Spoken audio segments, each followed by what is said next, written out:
So, if I ask a question that's not on there, Yeah. just don't write it. Okay. Okay. You ready? Yeah. So it's, let me go to my email. Jason. Ready to go? So yeah, the stream is, The stream is live. it's not on the page.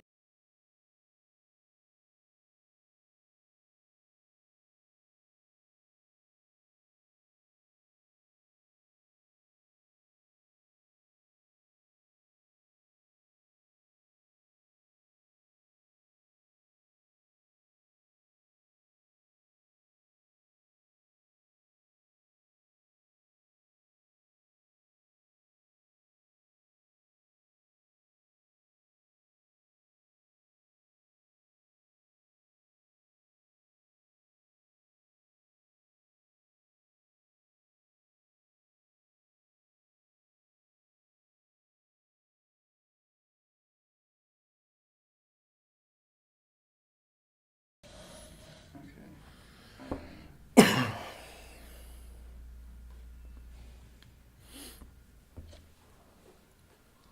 We are now live. Okay. Hello, everyone. My name is Zakars Daniel, Chair of the Dining Service Board, and here is Jason Souza, the Director of Dining Services. So a lot of students have constantly asked questions about dining, and I thought this would be a perfect opportunity to actually ask questions from the man himself, the one running the show. Sure. So, can you give us a brief introduction about yourself? My name is Jason Souza. I'm the Director of Dining Services. I've worked here at UC Merced since July of 2005. I was promoted into the General Manager / Director position, I believe, in 2007. Prior to that, I'm an alumni of UC Santa Barbara. Actually, down at UC Santa Barbara, I was a student employee for 4 years within their dining services program. Worked up their leadership chain, eventually became a floor manager as a career employee in my early 20s, and then transferred here to Merced. So university dining, public dining, if you will, is in my blood, and is something I've done for about 17 years. So how specifically did you get involved with, dining services at UC Merced? Probably the same way many students here on campus get a job. I needed a job, and at the time, dining services was hiring. I was dating my now wife, who was my girlfriend back then, and she was attending school in San Francisco. And I needed a job, so I started washing pots 4 days a week in the University Center for USEN Dining Services. And I stuck with it. I love food. I think it's something we all have in common, and I'm a people person, and I love academia in the university system, and it was just something I stuck with. I didn't go to school to be the Director of Dining Services, but I find that I'm very passionate about it, and I feel successful. So you mentioned you graduated from UC Santa Barbara? Correct? Yes, I did, yeah. Were you involved in any sports of any kind?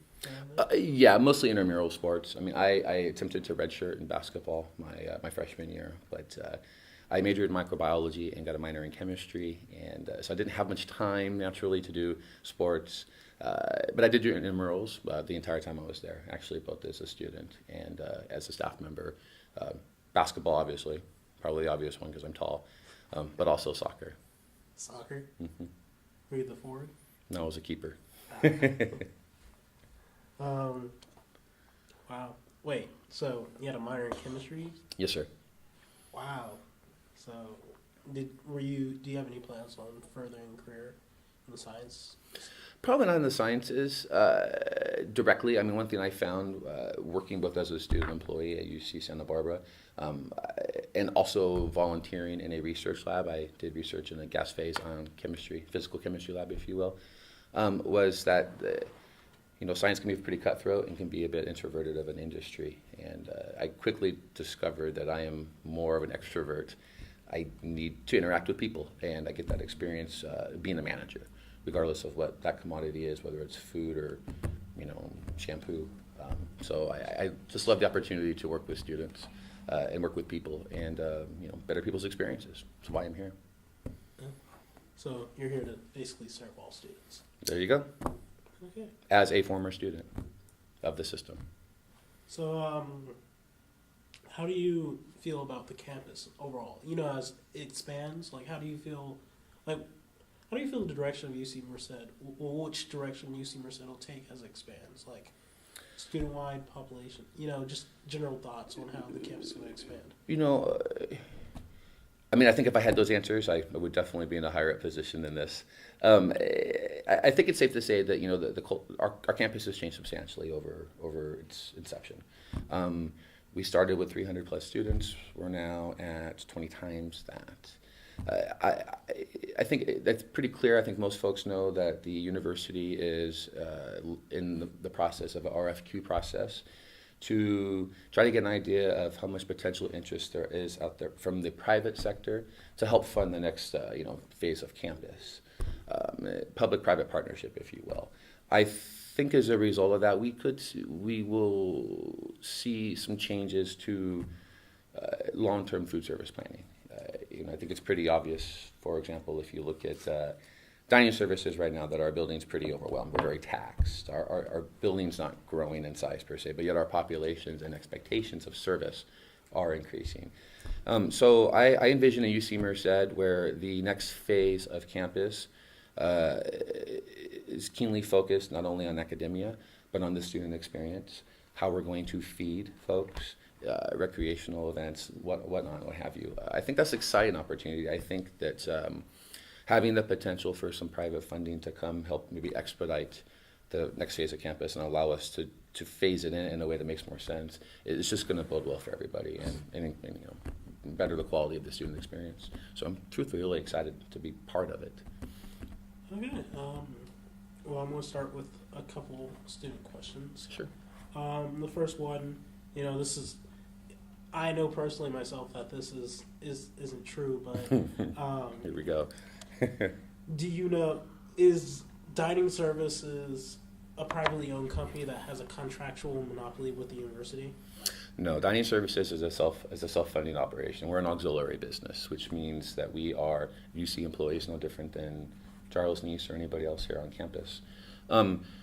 We are self-funded, so what that means is that we're not receiving student tuition or student fees or anything like that to fund our operation.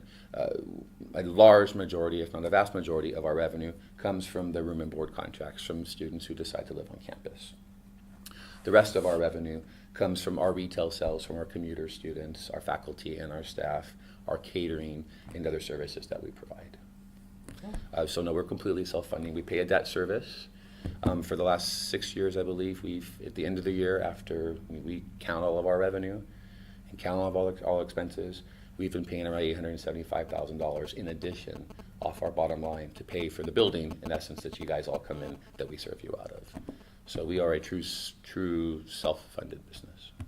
Okay, so that kind of answers how is the dining department. Yes, you know, I knew that's where you were going. Yeah, I mean, I know a lot of students were like, well, they're a private company. Well, as you just said, they're not. No, we're not a private company. And there are some models out there at other universities that are private companies, and there are successful examples of both. We don't have a sign that says, but we're not private, if you will. But these are questions you can always come ask our staff, because we're very friendly and we'll be open about how we function as a business. Yeah.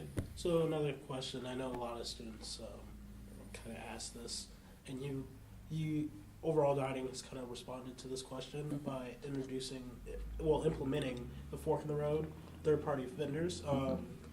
But a lot of students really want to know, like, why can't outside franchises like Starbucks, Wingstop, of the sort, open on campus? Good question, and I have a great answer for that. It has to do with the colors of money. Excuse me. You have to realize how we paid for these buildings that are on campus. Right, our library, our science and engineering buildings, our classroom and office buildings were all paid for with state bonds. That's state money. There are really clear conditions that indicate that state money cannot be used to prepare for other ancillary purposes, if you will. So it's because of that color of money that a Starbucks or whatnot really don't have the ability to move into a building paid for by the state and taxpayers, if you will. On the flip side, As the 2020 project moves on, and if and when UC Merced develops and builds a student union, much like with other campuses, including my alma mater, UC Santa Barbara, that's the location where you're more likely going to see, opportunity for franchises to come move onto campus. Good. So it's really nothing to do with me. It's more just the colors of money, and remembering that we are a public entity, and so there are certain legalities we need to follow. Expanding on that,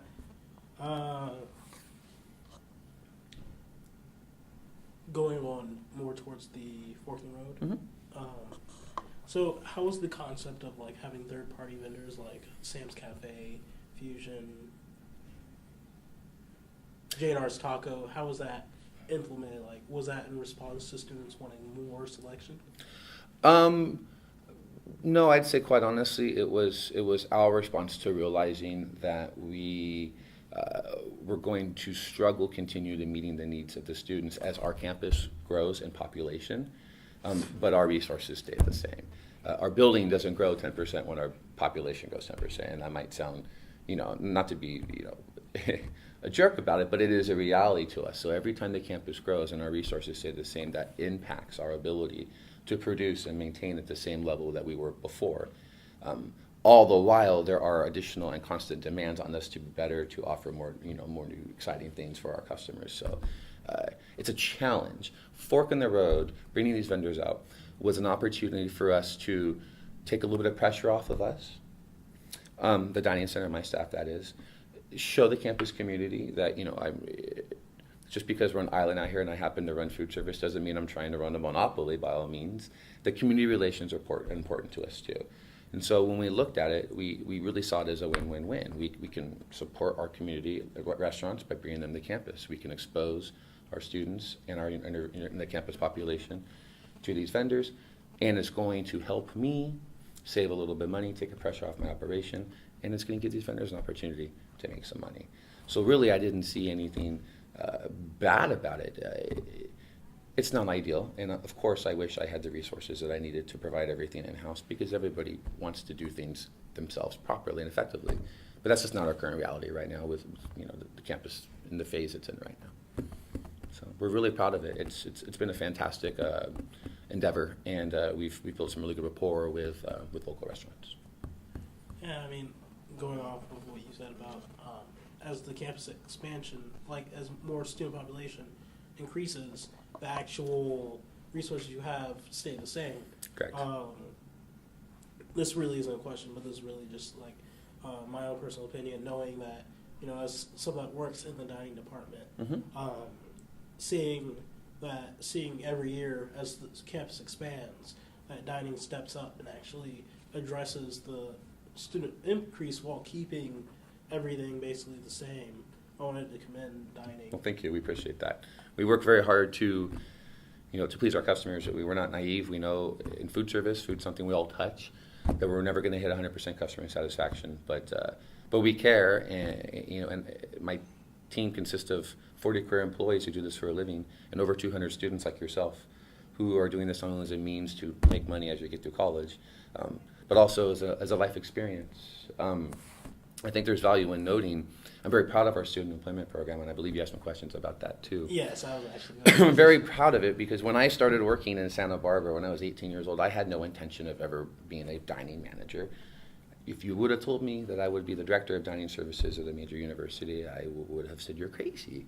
But I fell in love with it, and I enjoy it, and I see now an opportunity here for people like you, Zach, to come in and learn more than just how to serve food. You're learning experience, you're learning respect in a workplace, you're developing soft skills and life skills that are beneficial. So thank you. We really care about what we do, as you can tell. Just kind of keeping the ball rolling. Mm-hmm. This is a question. How are student employees paid? Is it a contract base? Is it just per hour? Are they paid? Yeah, like how? Like everybody else, they're paid by the hour.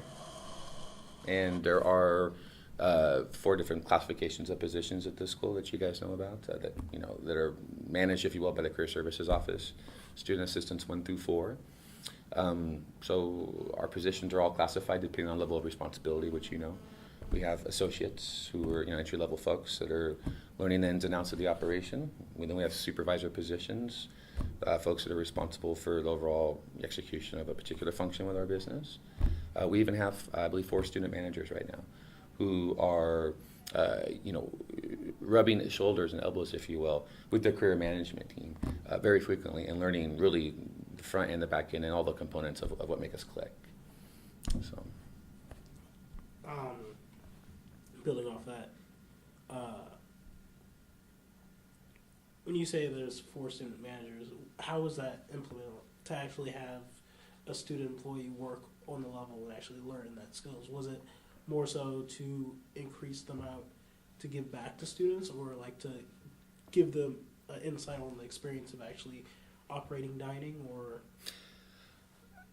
I mean, we're a business, right? So naturally you look at your business needs first. Our first need was to have people of additional, various levels of responsibility that we could use to help manage our operation.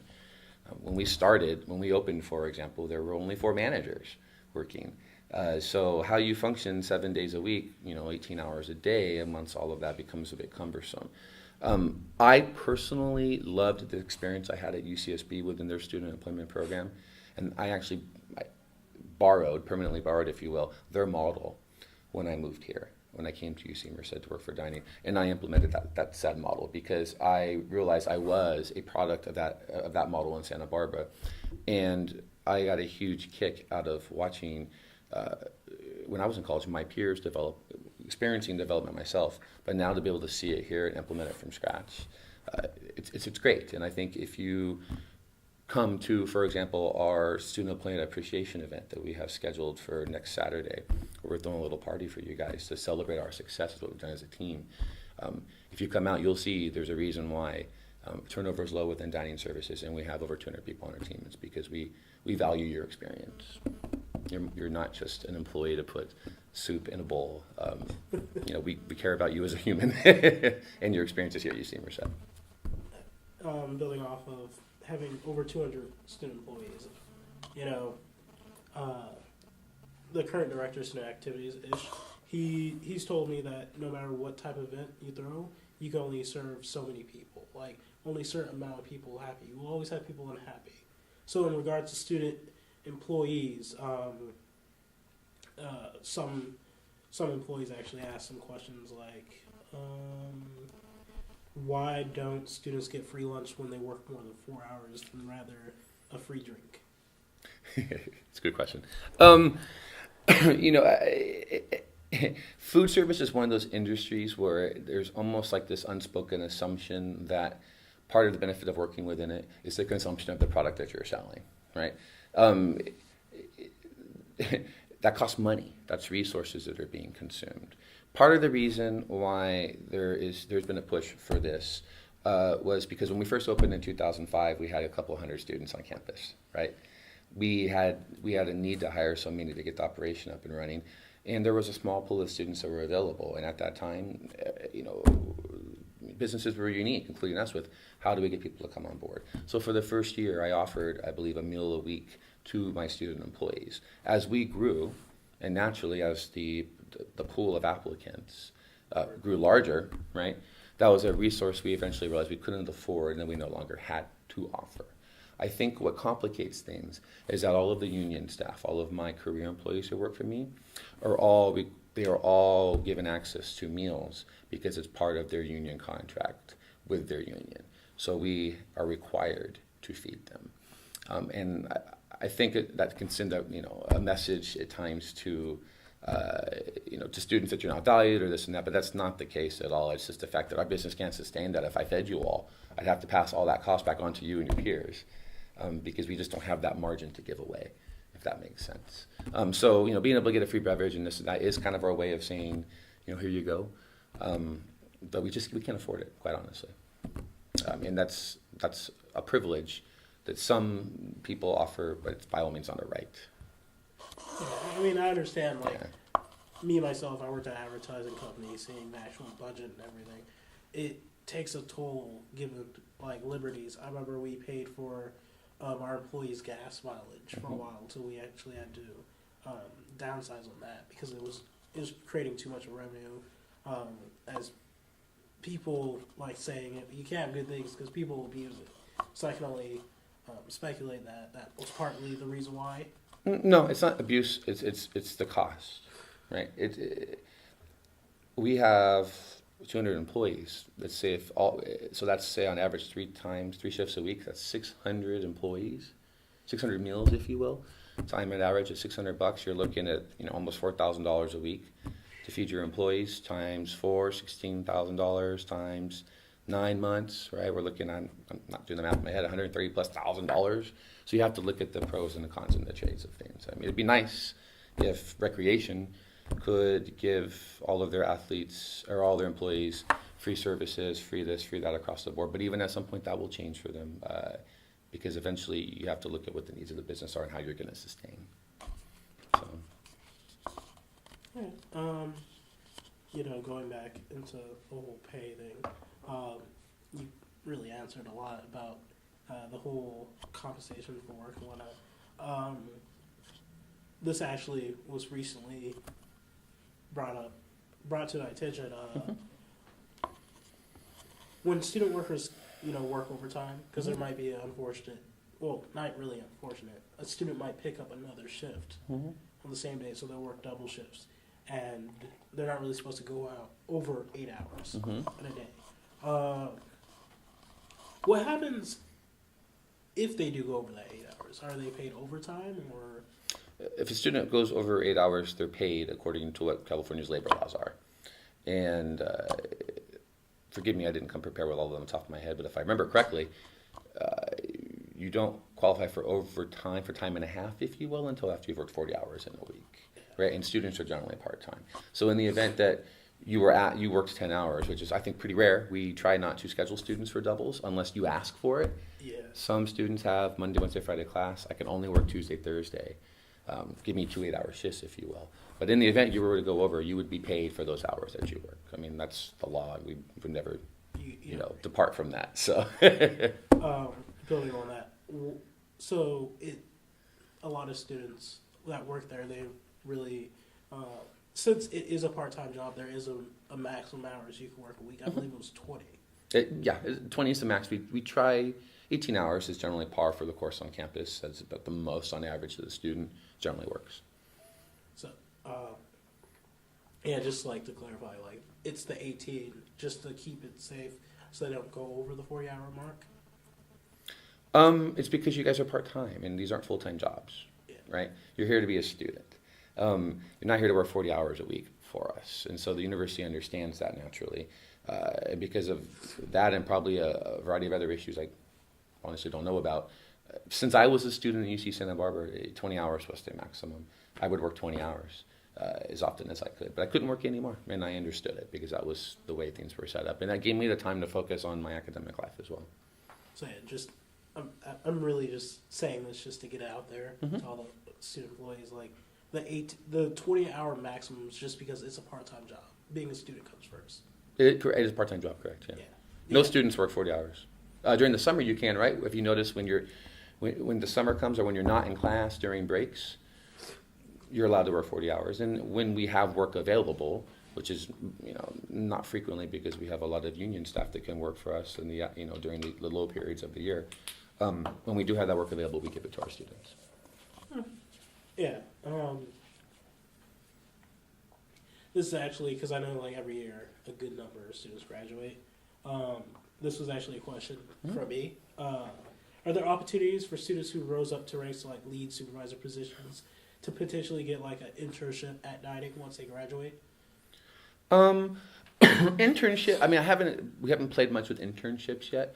But yes, I mean, I think we have a glaring example of that. The dining center manager, who's also in charge of my entire student employment program, her name is Julie Saguse.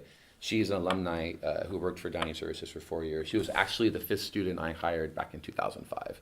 And I'm also an example of that too, right? Being a student employee myself and working and moving into the the career world of this industry.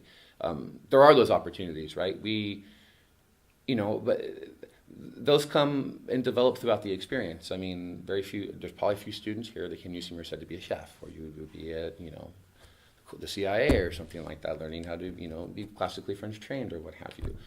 A lot of this you just develop in the moment. Ultimately, it seems to be working well. Again, food is a commodity. Well, it's the act of going through the process, the business, the customer service, the experience, where we learn from.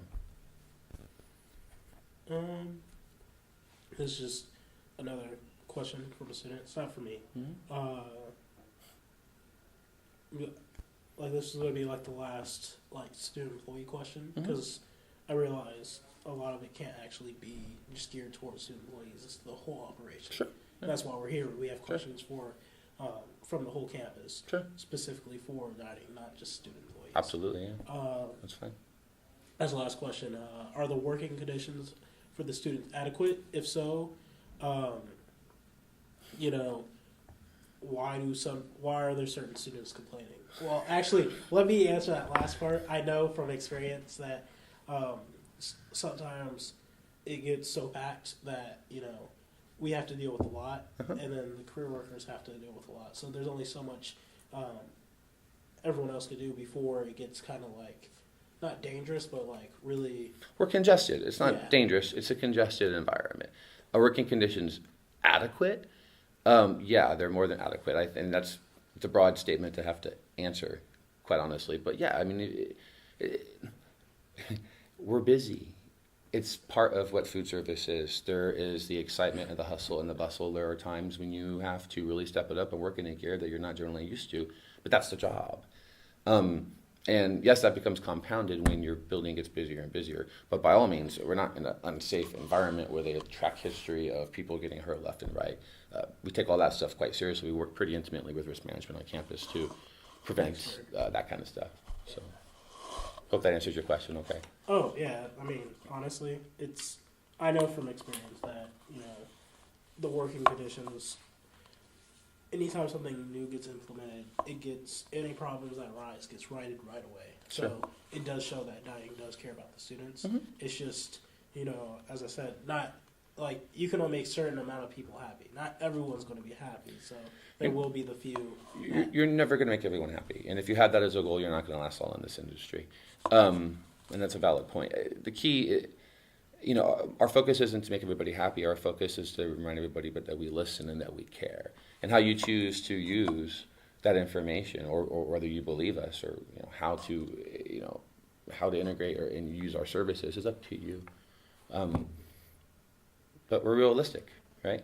I mean, we have a very diverse campus. We have 2,100 students on campus that lives alone. There's probably 2,100 different dietary preferences there alone, plus everybody else. So we do our very best. And one thing that we feel we are very good at is using these. Because we are here because of you, right? We want to know what you want. We can't appease you all, and we think that it makes sense to say that to you. But we care, and we want to hear what you can say. And when we can implement something, we implement it. We celebrate the success of it, and we remind people that that suggestion and implementation was a result of a suggestion from a student or from whomever. So you have to celebrate what you do well too, not just what you can do better. Exactly. You have to look at the whole picture, the holistic approach. Exactly. So, here's a question: How were the hours of operations decided? The whole I know for Lantern they expanded recently to serve the needs of students more, particularly the Echoes Wallace Dining Center. How were the hours of operations decided for that? Because I know my freshman year it was opened basically 7:30 a.m. to 11. And now, then for a few years, it closed at 9, and now it's back to... Yeah, so we've made some changes over time, right? The key is that the population of residents on campus has grown. So when we first opened, and we had 600 people on campus, any business has to look at what does it cost me to stay open? What does it cost me to operate? And how much potential money am I going to bring in?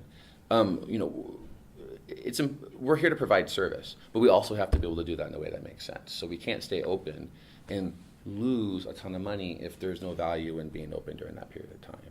Or we need to figure out how to properly market the fact that we are and increase business during that time. The hours of operation have changed over the last couple of years, largely because we added the marketplace. The assumption is generally that when you're looking for food late at night, you're probably not looking for a really healthy salad. You may be, and if you are, that's awesome. But it's generally more snack foods and late night type foods.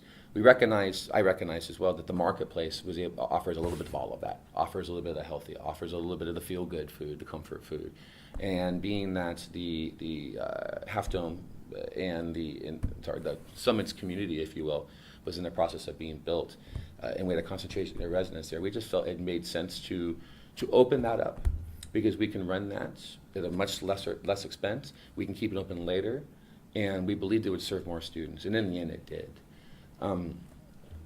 This recent year, we actually ended up extending dining services hours later again, like they used to be, because with the addition of all the residents from Half Dome now, there's actually enough demand that we can pay for for our services and our expenses to stay open later. But we have to remember, we're a business. And just like TAPS and other businesses on campus, they have to make cost-benefit analysis decisions. It doesn't mean that we don't want to be open later. We have to be able to find a way to do that in a fiscal, responsible way. So I think our hours will modify as our school modifies. Well, that really answered a lot more. But yeah, that was actually perfect. Good. So here's some questions towards like the food and the, correct me if I'm wrong, Aussie? Aussie? Mm-hmm. Well, yeah, Aussie program. One student asked, they felt that, to ask this, why are the options for food limited in a way? So there's only certain categories of food, like we have the All-American Blue Plate, Caliente, Kung Pao, Pasanos, and then the grill. Is there... I wouldn't say our options are limited. I'm actually quite shocked that we have as many offerings as we do at such a small servery.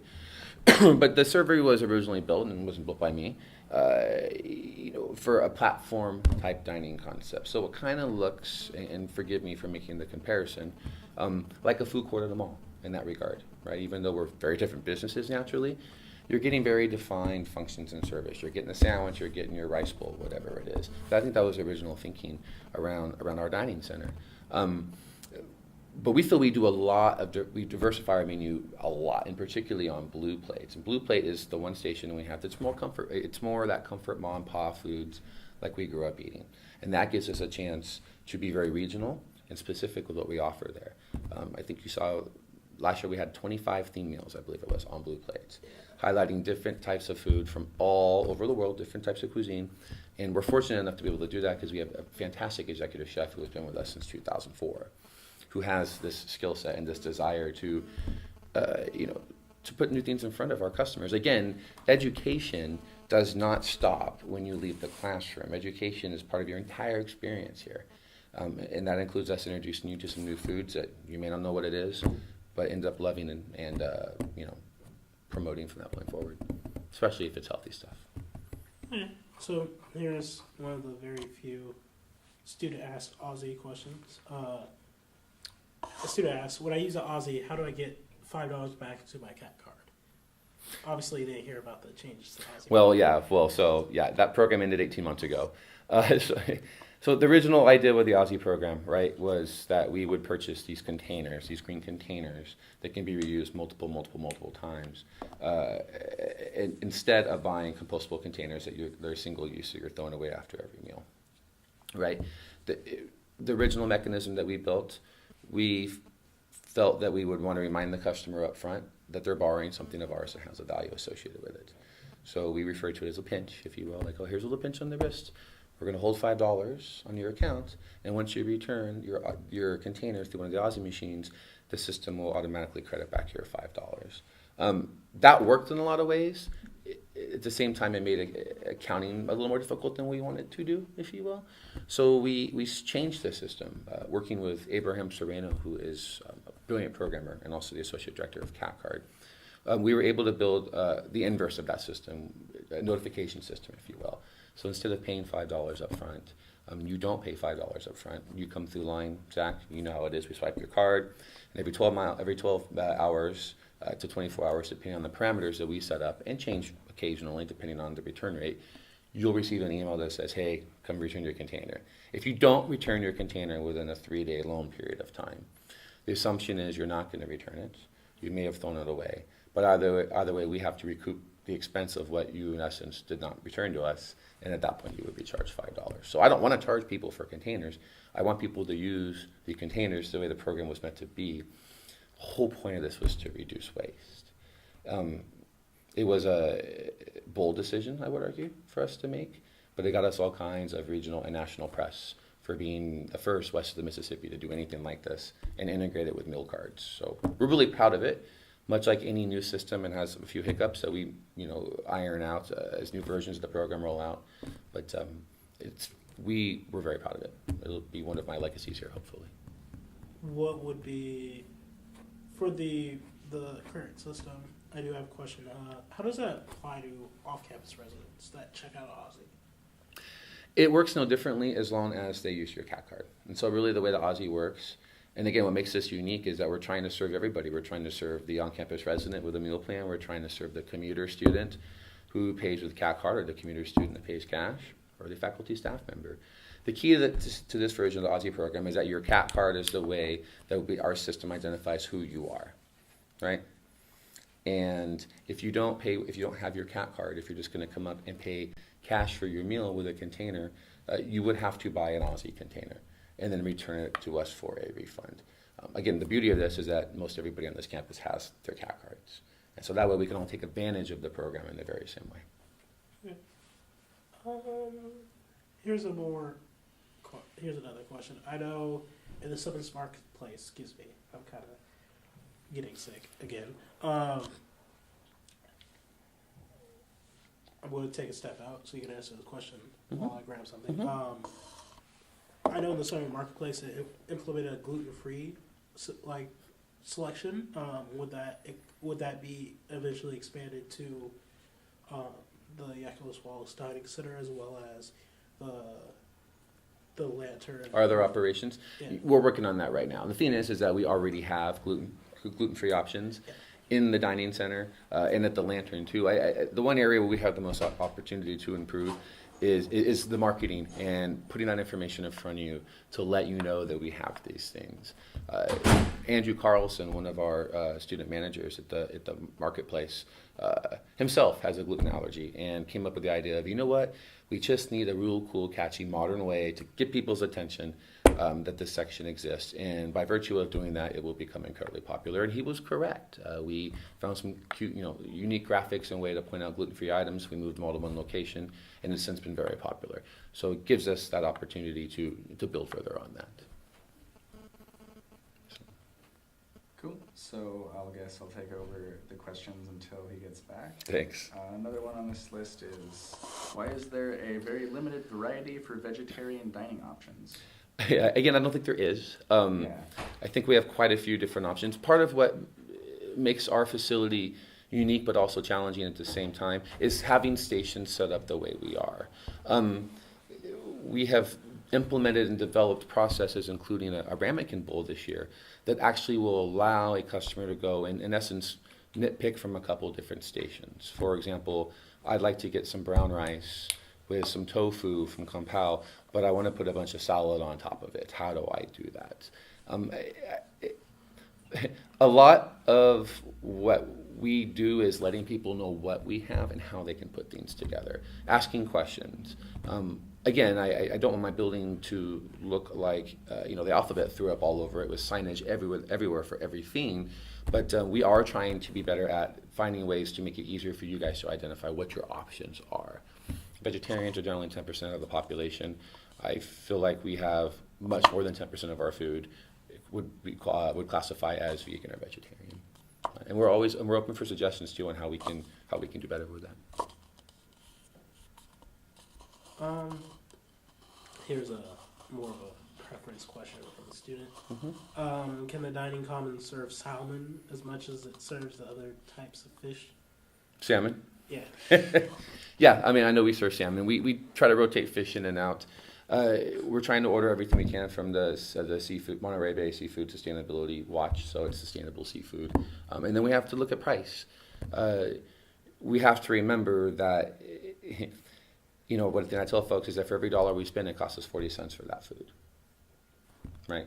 So if we buy something that's much more expensive and we were to mark it up at our traditional markup, our margin, the ability of money that we make, which in essence goes to pay our debt service and pay our other expenses, decreases. So we can offer nicer stuff like salmon, but oftentimes it will come with an increased menu price, simply because they cost more money. We're going to see a lot more of this, I would argue, in the next couple of years, and it has nothing to do with me or my preferences. But we live in California, a state that's we're being just riddled right now with a terrible drought. We're going to see the cost of food, cost of produce, cost of pork because of a virus that's going around. The cost of food in general is going up. And we just don't have a slush fund of money naturally just to absorb that cost. As costs go up, that cost is levied onto our customers.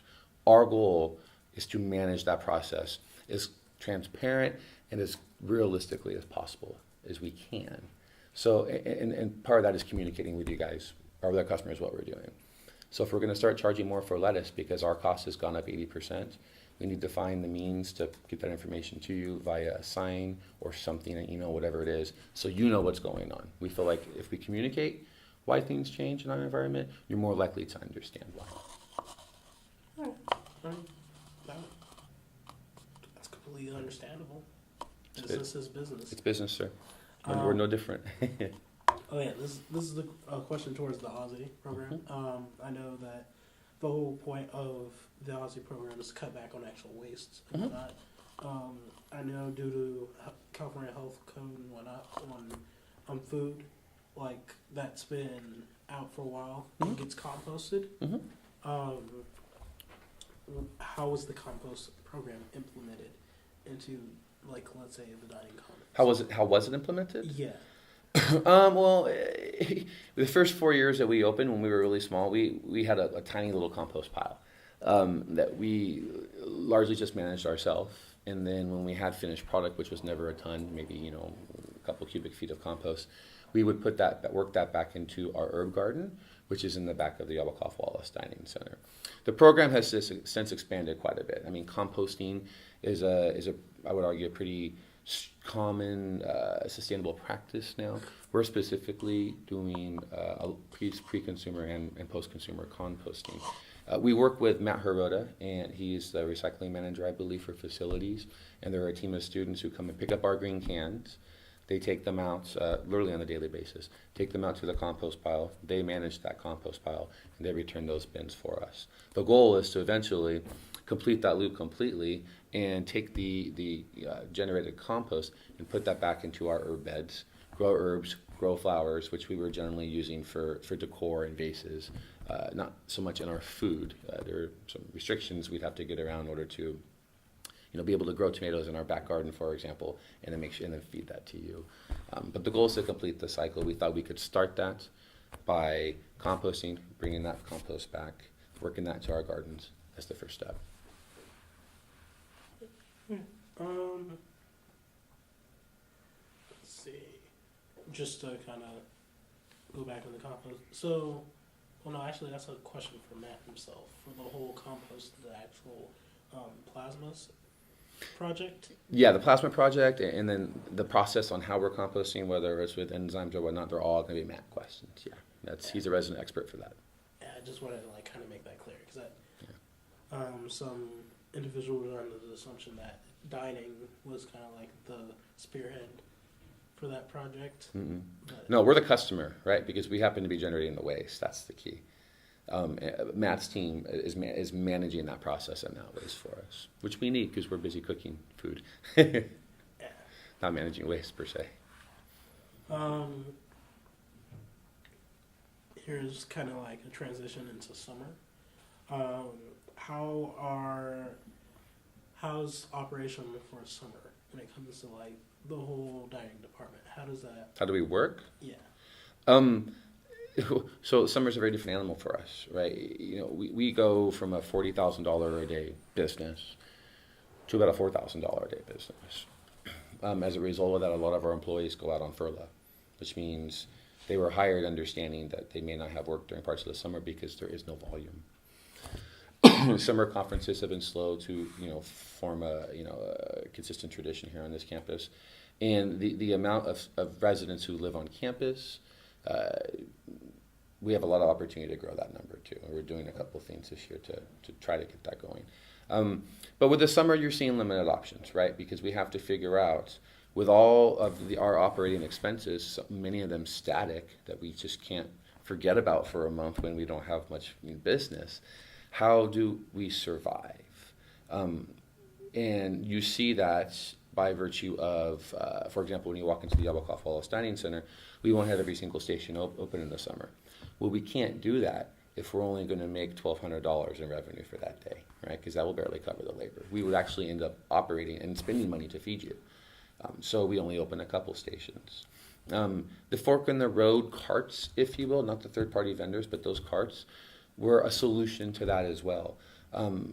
We're very busy in the dining center during the peak period of the year, so let's decentralize a bit and bring some products and services to our customers. We plan to keep that in place here during the summer, so it doesn't feel like there's one place to go with only 2 stations open. You're going to have that, you're going to have the lantern, you're going to have other opportunities across campus that are convenient for you. So there's a lot of opportunity for improvement in the summer, but we need the volume to ramp our program back up and get anywhere close to the caliber it is in regards to offerings during the school year. Just building on that. So this is an idea that was brought up a couple times by different students. Let's say there was maybe a small concert series, and the organization hosting that wanted dining to be like the main person to oversee the whole catering aspect of food vending. Would that help increase business for dining to kind of bring in volume? Sure. I mean, you'll make some money off concessions is what you're talking about, right? Yeah. I mean, there's not a ton of money in concessions, but yes, those are things we want to do. We're the food service people. That's what we do. We're cautious of the fact that OSL and the clubs and organizations oftentimes use food as a means of fundraising. But yeah, we want those opportunities. Part of the agreement with the new amphitheater was that we have first right of refusal for catering and doing concessions for those events. And it really makes sense, right? This is our campus community with our students. We have a donor who's been very generous to help pay for the amphitheater and even part of my dining center, correct? So it makes sense for us to try to keep that business in-house. And we are the most equipped, arguably, because we have resources on site, to procure what's needed for these events. I mean, that's part of the reason why Fork in the Road exists, is so it's the beginnings of a large-scale concessions program. Okay. Kind of building off regarding clubs and organizations and OSL that fundraise, would it be possible with the way the marketplace uses TC? Would it be possible for clubs to be able to place special orders to order something in bulk and exchange, let's say, a box of Rice Krispies?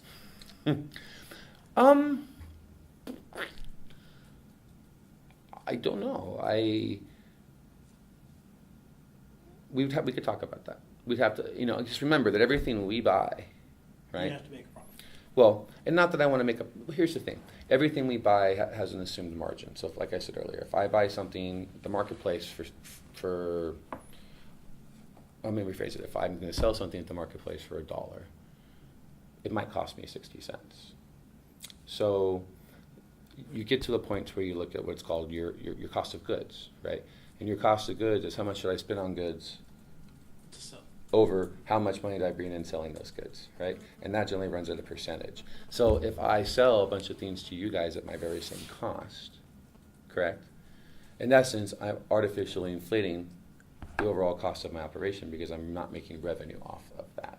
But it doesn't mean that there's not a means or a way that we could look at doing that. We already do this pretty frequently on small scale. I mean, people come in and say, hey, is there any way I can get a case of whatever it is? We've done that. We just don't have a formal program in place. But I'm willing to entertain that conversation.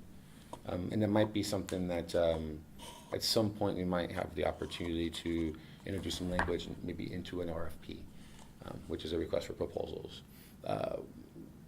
because at some point we have to look bigger than MTC too and look at what other distributors are out there that can meet our needs, that can deliver 6 days a week, and maybe have cool, unique offerings like a website where clubs and orgs can order from, for example. So I would entertain that conversation.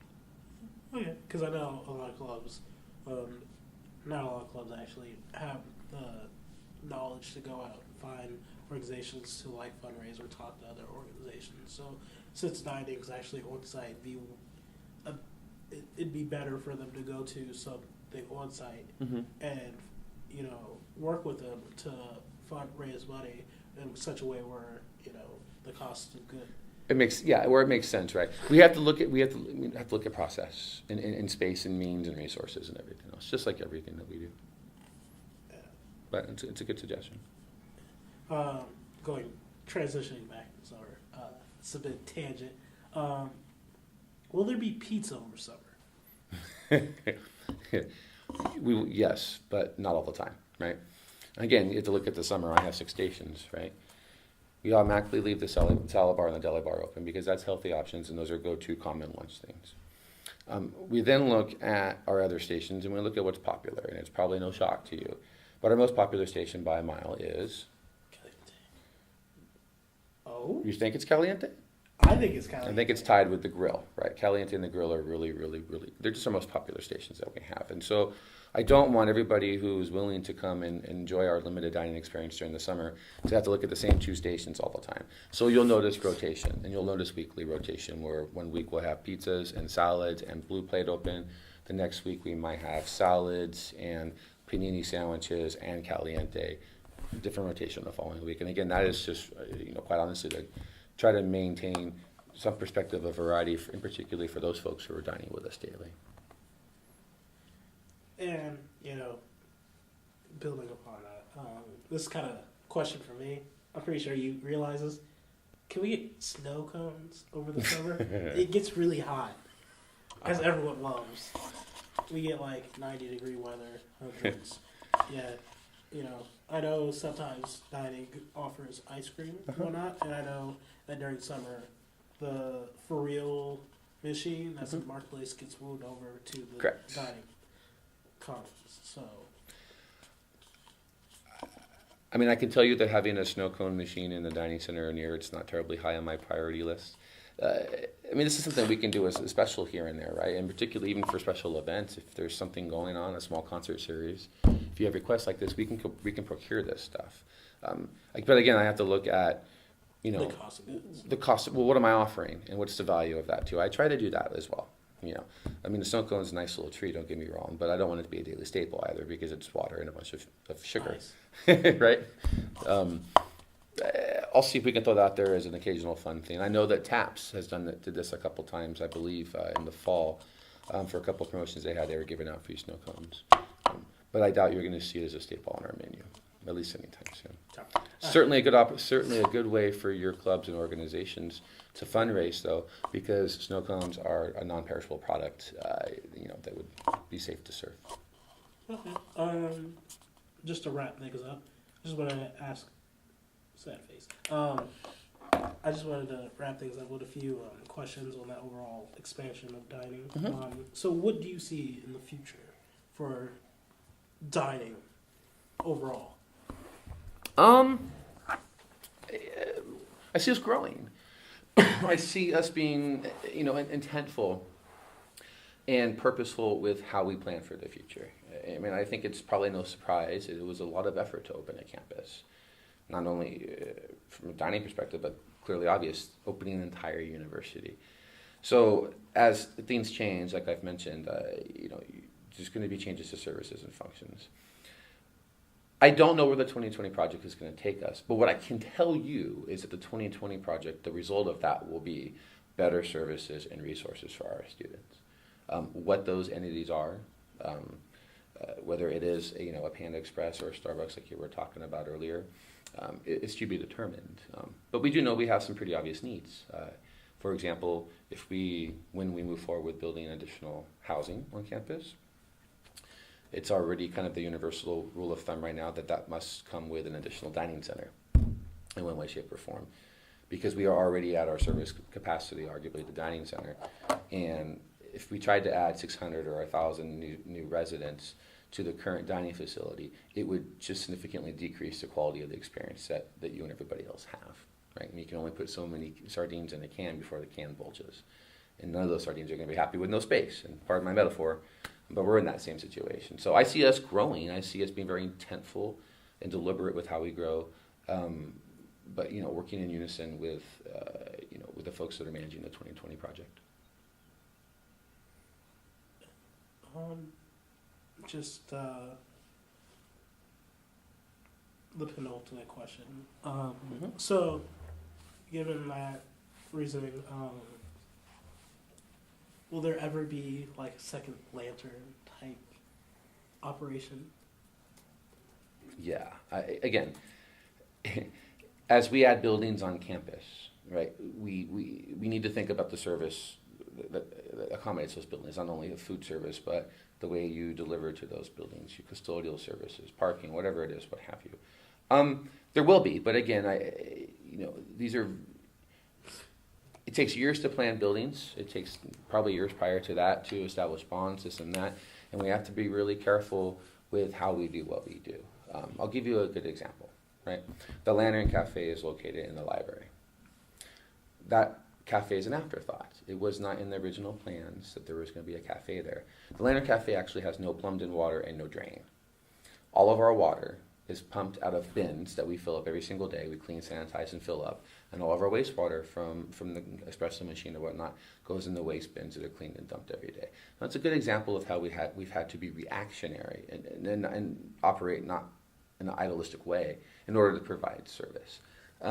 As more spaces open up on campus, as there's more thought put into that, and when the color of money, if you will, matches, you're going to see more operations like that open up, and you will. And I've made a couple suggestions to the campus community and administration on what we could potentially do. But again, we have to look at the cost associated with all of that too. We're a business, so things need to make sense. Well, the last thing I was going to say really isn't really a question.